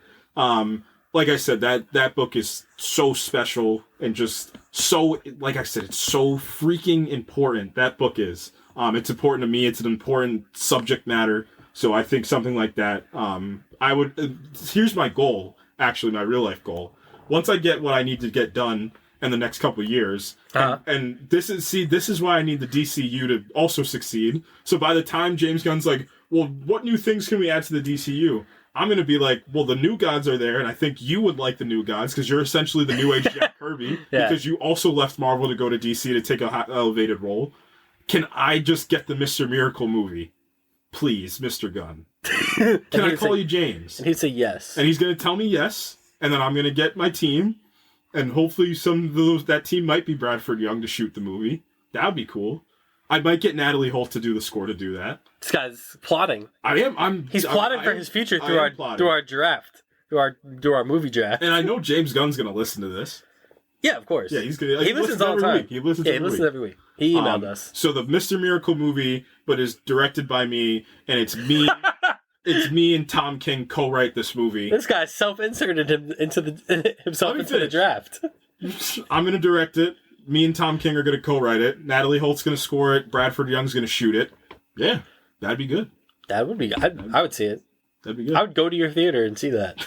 That's like when James Gunn's gonna have to like when Secret Wars happens, James Gunn's gonna be there. I think I just have to do a rom-com now. I think I'm done. How did I save that for last? How was it the last one? You didn't do your 80s thing. Oh yeah. I didn't write that down. That's why. All right. Well, I'm gonna do rom-com now, sure. And I'm gonna do. Oh man, I got two that I'm tossing between. So it's basically either like fun, like wholesome rom-com, or it's like raunchy R-rated rom-com, and I don't know which I want to go with. Give me both. All right, I'll give you both. So the raunchy R-rated one is Knocked Up. That's good. I like it, and I think that would get butts in seats. And the like kind of more wholesome, like cutesy one is 50 First Dates. That's two good ones. You don't know this, but rom-coms are my bag. I love rom-coms. I love a good rom-com. I'm for the weebs, and I'm for the Lover Boys. Yeah. Not bad. Those guys that are like embarrassed to be like, I actually love 10 Things I Hate About You. Mm-hmm. Not me. I'm not embarrassed. I'll yell it to the skies. I love that movie. So yeah, I would probably I'll do both of those then. Give me both of those actually. As like my R-rated one for the adults. I'm showing that one at like 11 p.m. Mm-hmm. Go see Knocked Up at 11 p.m. Go see 50 First Dates at like 6. Like 6:30. Just had supper? You're just fresh off your supper. You're at Olive Garden. And you went You're at Denny's. You're at Denny's and you were just like, hey, let's go see 50 First Dates is playing. And then you're like, oh, that's nice. And then you go see a Tim Burton movie afterwards. You're like, what the hell was that? See, now I'm looking at this as a whole, and this is maybe one of the best things we've ever done. And then you go see the James Wan Alan Wake movie, and you're like, what is this? What is this? Wait a second. Why was he dancing in the middle of it? So, back in the 80s. Oh, boy. When pop culture was popping, business was booming. Yep. Jackets had shoulder pads. Yep. The Karate Kid was a thing. Oh! Did I spoil yours? No, but that's a good one. Perfect. It's not mine, though. Oh. I'm going to remix the category that I made. I'm going to take this by the conceit that I'm not going to take a movie. Oh, no. I'm not going to take a franchise of movies. I'm going to take a person who made these super iconic movies, and I'm going to take John Hughes, who is one of my biggest inspirations. So John Hughes himself with his filmography together. John Hughes himself. So what does that give me? That gives me 16 Candles. That gives me Ferris Bueller's Day Off. And it gives me maybe my favorite 80s movie, along with Back to the Future. Obviously, that gives me The Breakfast Club. John Hughes.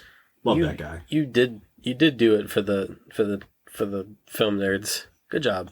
I do like that we kind of drafted these things along like party lines. Because like at first we were like, we got to put butts in seats, and then it became personal. Then it became personal. It became like Weird. Who are my people? Who are my people? Who are my people? The weebs, the freaks, the weirdos. Who are people? And I was gonna say it before we started. I should have said it. I knew this was gonna be a super representation of us to like a T. And it is. It actually is. More it actually did end up being that. Which is actually hilarious.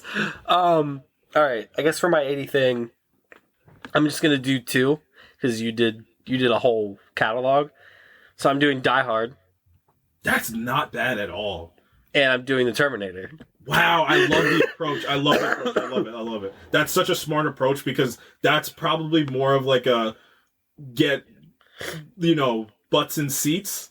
Because mine, I think, will still like because I was gonna take the easy way out and pick Back to the Future, but then I was just like, there's something about the American teen in the 80s that just John Hughes understood. And you can show one of those movies, and then you could show like Edge of 17 afterwards. That's why Edge of 17 works so well, because I think the director even said how much inspiration they pulled from John Hughes. Yeah, I don't have something that I can just show after Die Hard, so it's got to be the Terminator. That's just showing them both, and you're just like, here you go. Here's Bruce Willis and Arnold Schwarzenegger just in their primes. One actor to bring back from like from pre-80s. One actor Whoa. to bring back. You have to bring one actor back from pre-80s to be in your movies. Like, what do you mean? Like, I'm taking like even if it's someone that's still alive, but I'm taking like that prime version of them. Let me remix. You get one prime version of any actor. Oh, Harrison Ford. Easy. That's good. That's really good. I'm taking Marlon Brando if I need a prime version of an actor. But Harrison Ford is Harrison Ford. Even his name is just... Oh, yeah. Like, he's got a cinematic You're telling name. me I get, like, 70s, 80s era Harrison Ford? And, like, I can teleport him into a movie? Like, now? That's making $2 quadrillion. God. Remember that time Harrison Ford's going to be in a Marvel movie? Mm-hmm. That still doesn't feel like a real thing. Maybe it will never be. Yeah, that's one of those things where, like, I'm not going to believe it until I'm actually in the theater watching the movie. I told you the whole like thing about that was that the conceit was, we're going to give you Dial of Destiny, but you're going to have to be in a Marvel movie. He said it just like that. He also, like, I just can't wait, because they're going to wheel him out there to do the press for these Marvel movies that he just is not going to give a shit about. It's funny because, like... Or maybe he's going to be really jazzed about it. Ooh, you know who I really want to add to my director thing? Is Ben Affleck. Scott loves an actor who turns into a director. I think it's just a very good pipeline, and I just listened to an interview he did on the IndieWire podcast, where he talked about Air, and, like, I just love in which the passion he talks about movies, and, like, he'll be talking and be like, ooh, yeah, like it just, he's like... It's crazy because, like, I saw him play the Batman for a couple of years, and he seemed like at the worst, and now he's just making movies now, and it's just like he feels like he just seems much better. So, shout out him.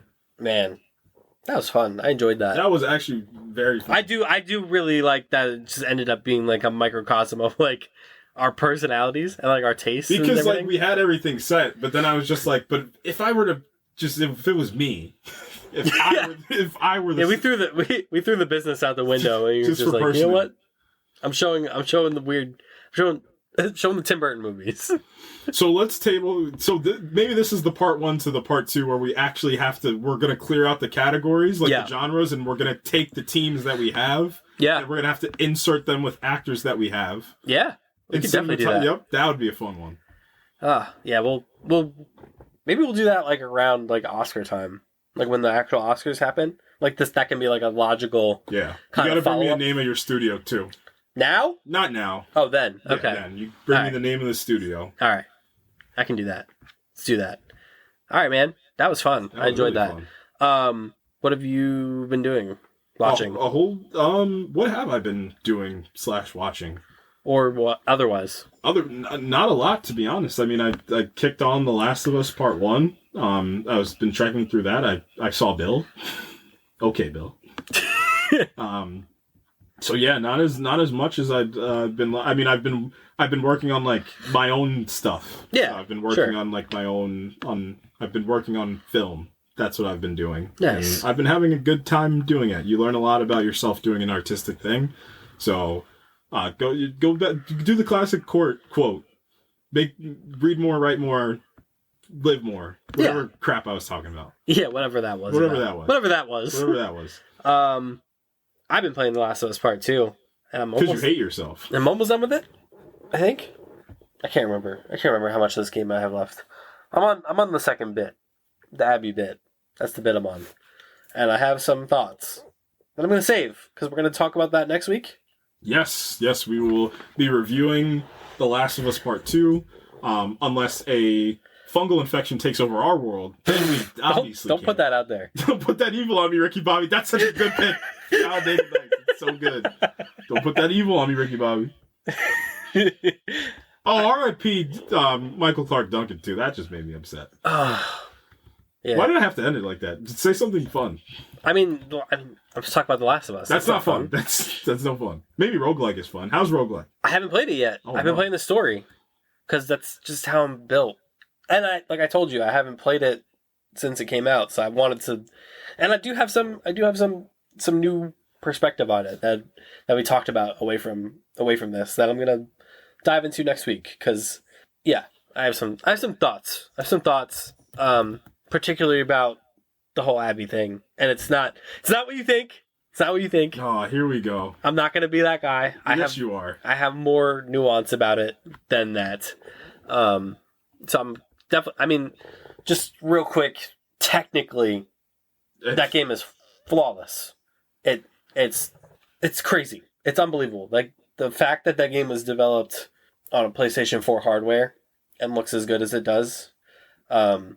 I know they technically call it Last of Us 2 Remastered, which I do have a bit of a problem with. I wish they would have just said Last of Us 2 Director's Cut. Yeah, I can see that. Because Remaster feels loaded. It feels like, oh, this should look way better. But, I mean, it's still visually stunning. Technically, as far as gameplay, it's probably the best third-person action RPG... Not action RPG. Third-person kind of adventure combat. Gameplay? Yeah. Maybe the only thing I'd put ahead of that is Ghost of Tsushima. It's close. I think it's the real life aspect of The Last of Us. It's so raw. That's the perfect word to use. I think that's just the amount of things you can do as far as like it feels like every arena, which is why I'm so excited to jump into the roguelite mode, the no return. It feels like every kind of like arena. There's so many different ways that you can attack it. Whereas I feel like in The Last of Us Part 1, you really only had... You're a bit pigeonholed. Yeah, like maybe one of two ways. Like you could be stealthy, but it might also take you 11 hours to clear one room if you're doing the stealthy approach versus if you just shoot everything in the head. Whereas like Part 2, like I'm more incentivized to use the tools that I have in Part 2 than I was in Part 1. Like Part 1, I never used the nail bombs. Never really used them. Except for like maybe like the bloaters, I would like. It's funny. I just empty the clip. With Bill, and you know how you have to walk through the clicker piece. Those I use the nail bombs for a lot, but Part Molotovs was like my bag in Part 1. It helps, but now it's like motivated to do everything. But Part 2, like I found myself like there's bits with stalkers and nope.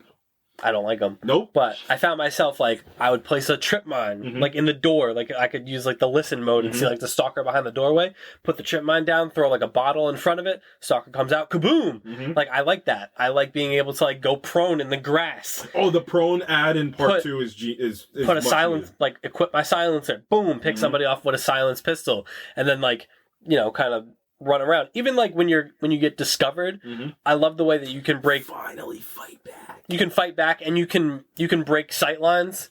Like maybe I can just like I slip through like a crack. Like I love that they put like the little like crevices that you can like dive through or like slip between. So like maybe I like get myself into trouble. I can slip behind like a bookshelf or something and like go prone into some tall grass, and then I'm hidden, and then like let an arrow out. Like the amount of stuff you can do, which is why I'm so excited to go into the no return mode, because I feel like that's why that mode is there, is to like use all the different things. And use all the different characters and like, because I know the characters are going to come with unique skills that like they can do that other characters can't do. About Tommy, that he's basically Rambo. Yeah, I've been seeing a lot of Tommy No Return highlights. Yep, he's him. So yeah, man, I just on a technical level, I know people bag on it. And like it became like the cool thing to do, especially then was like The Last of Us 2, like Naughty Dog, like all they're doing is The Last of Us. But like when you actually sit down and play it again, especially part 2, it's just a fun game to play. Like at the end of the day, like story aside, characters aside, like just mechanically, it's flawless. Like it really is. Like it has the best kind of, like I said, one of the best third-person action combats ever. Like that's not even an exaggeration. It just is. You never played Stray.